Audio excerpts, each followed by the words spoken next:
All right, so I've got some, we're going to talk about BOBO examples in this video. So again, when we're talking about the degree being bigger on the bottom, this always tells us what our horizontal asymptote is going to be. So for this first one, the degree in my numerator would be 1, degree in my denominator would be 2. So we're bigger on the bottom. Remember, degree, we're talking about our biggest exponent. So we've got 1, we've got 2. Second one here, we don't have any x's. We have a degree of 0 in the numerator. We have degree of 1 in the denominator. So again, I'm bigger on the bottom. Here we're going to have a degree of 1 in the numerator. And we're going to have a degree of 2 in the denominator. So again, we're bigger on the bottom. So in all of these cases, no math required. I already know that my horizontal asymptote is going to be 0. Okay. So here's an actual example. All right, so we have y equals x plus 1 over x squared minus 1. So again, before I do anything, I can do this first. My horizontal asymptote, because it's a BOBO, so bigger on bottom, y is equal to 0. So that's going to mean that I have a horizontal asymptote. I just go through basically right on top of that x-axis at y equals 0. Now, in terms of figuring out the other things, I need to work on factoring and trying to simplify. So we would have x plus 1, my denominator, that's a difference of squares. So we would have x plus 1, x minus 1. Remember that our points of discontinuity, those are going to be our restrictions.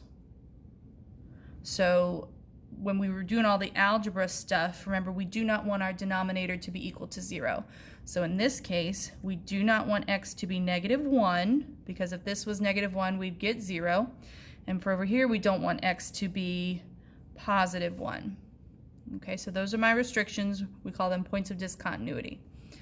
All of my points of discontinuity either create a vertical asymptote or they create a hole. Because I have 2 of them, that's going to mean I have 1 of each.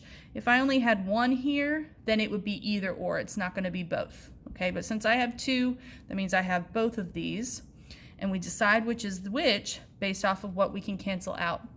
This factor, the x plus 1, since I can cancel that out. So the x plus 1 means x cannot be -1.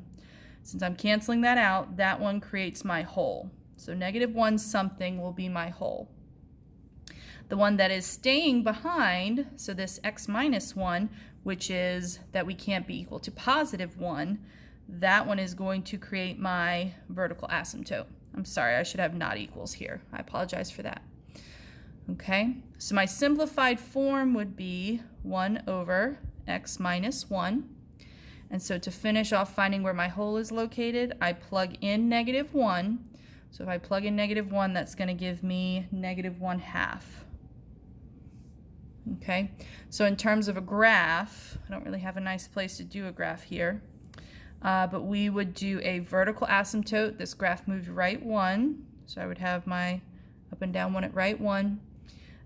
We have the horizontal asymptote at 0. So again, that's just right over top of that x-axis.